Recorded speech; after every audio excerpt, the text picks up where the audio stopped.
வணக்கம். முன்னாள் துணை முதலமைச்சர் அவர்களே, அதாவது அவர் பேர் உதயநிதி ஸ்டாலின். ஏன் உங்களுக்கு இந்த ஆதங்கம், ஏன் இந்த வெறி சொல்லுங்கள்? ஏன் உங்கள் ஊரெல்லாம் கண்டுபிடிச்சி இவர் வெளியில் படுத்தாங்க கண்டியா? ஏங்க, நீங்களும் அவருக்கு ஒன்றா படித்தவர் தானே. உங்ககிட்ட பூரா ஊரில் அடிச்சுட்டு உங்கள்கிட்ட பொறுப்பு எதிர்கட்சி தலைவர்னு சொல்லி பொறுப்பு அடிச்சிட்டு உங்கள் அப்பா ஒளிஞ்சிருக்காரு. அவர் கேட்கணும் இந்த கேள்வியை இங்கே சிஎம்ஐ பார்த்து கேட்டிங்களா? கிட்டத்தட்ட 7.5 கோடி ஜனங்களுக்கு கேட்காத கேள்வியை நீங்கள் கேட்குறீங்க. என்ன முட்டாத்தனமாக பேசுகிறீங்க? எதுக்கு தலைவராக இருந்தால் வந்தீங்களா? உங்களோட நீங்கள் ஜெயிச்ச இடத்துல உள்ளதா உங்கள் எம்எல்ஏ ஜெயிச்ச இடத்துல இந்த மாதிரி செய்யணியா வைக்கணியா சொன்னீங்க, சொல்லுங்கள், செய்வார். என்னமோ அவர் வந்துட்டாருன்னு சொன்ன ஏங்க, நான் உங்களுக்கு கேட்குறேங்க, உங்கள் குடும்ப ஆட்சி தான் நடக்கணுமா? தாத்தா, அப்பா, அப்புறம் நீங்கள் இதான் நடக்கணுமா? நாங்கள் எங்கள் இல்லை மக்களில் ஒருத்தனை நாங்கள் தேர்ந்தெடுக்கப்படாதா?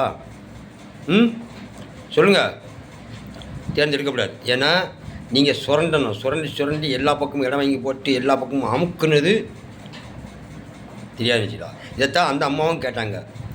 முன்னாள் முதலமைச்சர் மறைந்த செல்வி ஜெயலலிதா அவர்கள் என்ன செஞ்சீங்க? சட்டசபையில் அசிங்கப்படுத்தினீங்க. அதுக்கு பதில் உங்களை வேட்டியோடு அரெஸ்ட் பண்ணாங்க. உங்கள் அப்பா வச்சா அதெல்லாம் சொல்லக்கூடாது.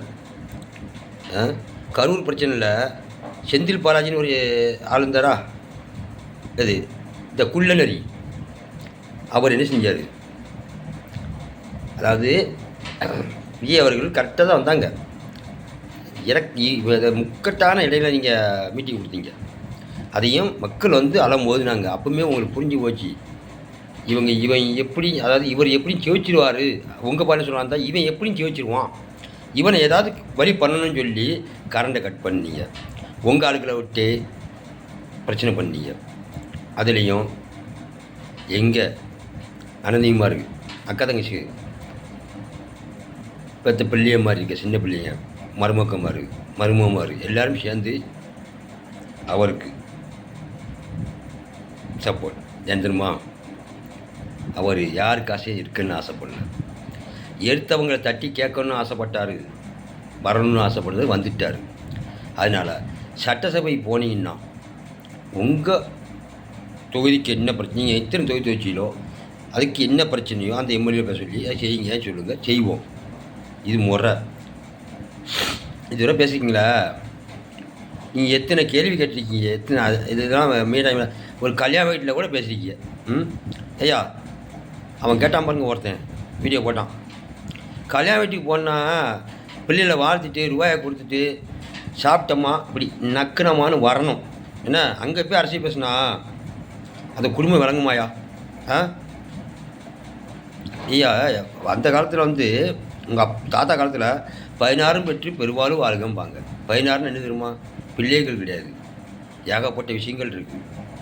அதில் பிள்ளைகள் ஒரே விஷயந்தான், செல்வங்கள், கல்விகள் எல்லாமே இருக்கியா அதில். அதே மாதிரி நீங்கள் வாழ்த்தணும்ல. நீங்கள் என்ன சொன்னீங்க? அங்கே போய்கிட்டு விஜய் போய் குறை சொல்லிக்கிட்டு வச்சுக்கிட்டு 2 மாதம் கூட ஆகலை. உனக்கு ஏன் அந்த இது பூரா கொஞ்சம் அது பின்னால் உள்ள எரியுது? எங்கே இன்னும் நோண்டி நொங்க எடுத்து நம்ம எம்எல்ஏக்கு போகிற நமக்கு சேர்றாங்களே, உண்மையை சொல்லுவாங்களோ, நம்ம கொள்ளடிச்சு சொன்னாலும் எங்கள் தலைவர் இதை செய்யாதான்னு சொல்லுவாரஞ்சி, ஒன்று என்ன தண்டிக்க மாட்டார். உன் தொகுதி ஜெயிச்சியா, எத்தனை மெம்பர் ஜெயிச்சிக்காங்க, அதுக்குள்ள தீர்வு என்ன அந்த தொகுதிக்கு கேள்வி செய்வார். ஆனால் நீ கேட்க பதிலுக்கெல்லாம் கேள்விக்கெல்லாம் அவர் பதில் சொல்லணும்னு அவசியமே கிடையாது.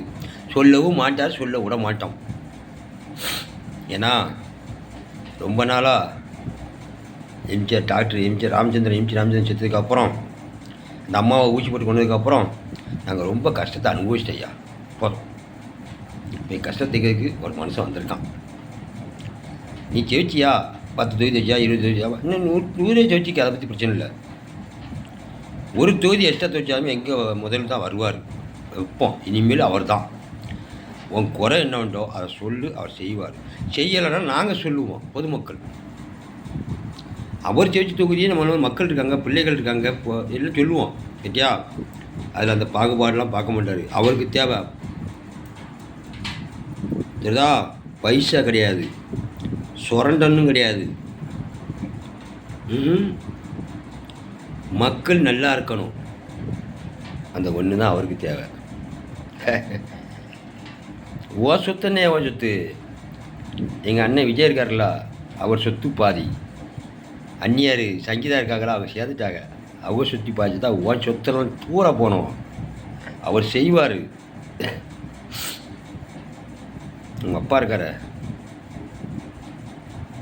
எஸ்ஏ சந்திரசேகர், அன்றைக்கும் காமெடி கதை எழுதினார், காமெடி நடித்தார். ஆனால் இன்றைக்கி சோசப் விஜய் அவர்கள் ஒரு முதல்ல அவருக்கு எவ்வளோ சந்தோஷப்பட்டிருப்பார். அவங்க மனைவிக்கும், சோசப் விஜய் அவர்கள் மனைவிக்கும், மாண்புமிகு சோசப் விஜய் அவர்கள் மனைவிக்கும், அவங்க சொத்துக்கும், விஜய் சொத்துக்கும் நீங்கள்லாம் சொன்ன பணம்னா கீழடா, காலுக்கு கீழே.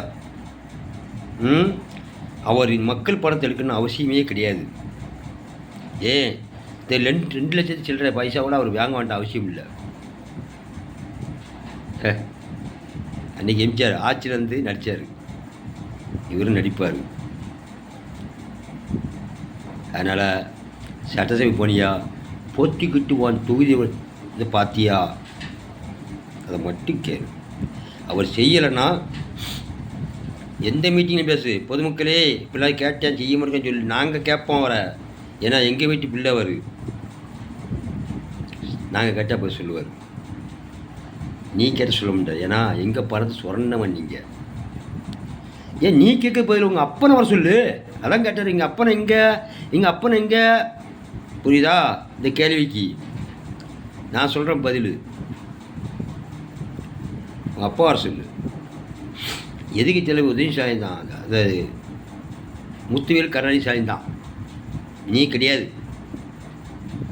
இன்றைக்கி பதவி ஓட்ட கொடுத்த உடனே எதுக்கு தலைவர் யாருவே நீ? நீ சொல்லட்டுமா, பால் குடிக்க சின்ன பாப்பா, அவரும் பாப்பா வந்துட்டு போட்டோம். ஆனால் அவர் மக்கள் செய்யக்கூடிய நல்லது செய்தார். பிரச்சனை வரும்போது உங்கள் அப்பா ஒன்றை உணர்ந்து விட்டுட்டு அவன் போயிட்டான் பார்த்தியா? உங்கள் அப்பாவை ஒரு நாள் 24 மணி நேரம் எங்கள் சிஎம் விஜய் அவர்கிட்ட சட்டசபையில் வந்து எதுக்கு தலைவராக பதவி ஏற்று பதிலை சொல்ல சொல்லு. கேள்விகள் ஏகப்பட்டு இருக்குது, நாங்கள் சொல்லுவோம், அவர் செய்வார். உங்கள் அப்பா பதில் சொல்ல முடியுமா? சும்மா சட்டை போனியா, பேசினியா, வந்தியா, அதோட நிப்பாட்டிக்க. இங்கே இதையும் கமாண்ட் இந்த செல்லு அனுப்புனால என்ன வந்து அட்ரஸ் பண்ணி நீ கொல்லலாம், நீ உன் ஆலோசி கொள்ளுவ, என்ன கொண்டுடலாம். என்ன மாதிரி 7 கோடி ஜனங்கள், 7.5 கோடி ஜனங்களில் 50,000 இருப்பான் உன் மேலே வெறியில். அதில் பெண்கள் பாதி இருப்பாங்க. ஐயா, ஒரு காலேஜுக்கு போய்ட்டு எவ்வளோ ரூபா வரும்? ஒரு ரேஷன் கார்டுக்கு எவ்வளோ ரூபா வாங்குவேன்? எவ்வளோ ரூபா வாங்குவேன்? ஒன்றும் இல்லையா? கேட்க மாட்டு வருது. ஒரு டெட்ஷீட் பற்றி வாங்க போனேன், என் மனைவி இறந்ததுக்கு. எவ்வளோ கொடுத்துருமா? 2,500 ரூபா கொடுத்தாயா? 2,500 ரூபா. உண்மையான டெஸ்ட்டு டாட் ஷீட் இருந்துச்சு, அடக்கமான சர்டிஃபிகேட் இருந்துச்சு. அதுவும் 17 நாள் நடந்து வாங்கினேன். பாய், இதுக்கு மேலே நீ சட்டத்தை போனால் கேள்வி கேட்கக்கூடாது. உன் தொகுதிக்கு மட்டும் என்ன உண்டா செய்யணும். பொதுமக்களுக்கு ஒன்றா ஓடி செய்வார் தாவேக தலைவர் விஜய் அவர்கள், ஜோசப் விஜய் அவர்கள். சும்மா அவரை பேச விடாமல் கல்யாணம் முடிஞ்சோடனே பிள்ளை ஒன்றும் பார்க்க மாட்டான். 10 மாதம் ஆகும் பிள்ளை பத்து வளருக்கு, 5 வருஷம் ஆகும். அந்த 5 வருஷத்துக்குள்ள புரியுதா? எல்லாம் பார்,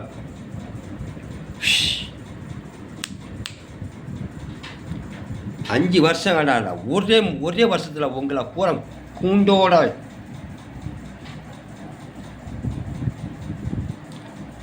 யார் இந்த செல்லை பார்த்தாலும் இந்த வீடியோ பார்த்தாலும் ஷேர் பண்ணுங்கள். எனக்கு கமெண்ட்லாம் அனுப்ப வேண்டாம், வாழ்த்தும் அனுப்ப வேண்டாம், ஷேர் பண்ணுங்கள். தாவைக்கு கட்சி மாண்புமிகு சோஜபி அவர்களை இவன் பேசக்கூடாது. இவன் பேச தகுதி இல்லாதவன். நம்ம கேட்குறாங்க நாளைக்கு, ஐயா என்ன செஞ்சீங்க ஐயா கேட்குறா, அது பதில் சொல்லுவார் அவர். ஏன்னா அவருக்கு கடமை இருக்குது, உரிமை இருக்குது. ஏன்னா நம்ம வீட்டு பிள்ளை அது. உங்கள் அண்ணன் தம்பி மாமன் மச்சான் அதான் கணக்கு தான். மருமவன் அக்கா பிள்ளை உண்மை தானே அது. நம்ம தானே எடுத்தோம். நம்ம பிள்ளைய ஒருத்தன் கேட்டோம்னா விடுவோமா? விடக்கூடாது. பா டிவிக்கு ஆட்சி கிடையாது. உங்களை மாதிரி ஓட்டுக்காண்டி கண்ட கடையில் போய் டீ குடிக்கிற ஆட்சி கிடையாது. டீ கடையில் வேலை போகணும்னு பார்ப்பாங்க, கூலி வேலை பார்க்கணும்னு பார்ப்பாங்க, எல்லாத்தையும் பார்ப்பாங்க. ஏன்னா அது மக்கள் ஆட்சி, மக்கள் அரசியல். மக்களில் ஒருவன் யார்? திரு மாண்புமிகு ஜோசப் விஜய் அவர்கள். இனிமேல் சட்டசபை எவன் போனாலும் சரி, என்ன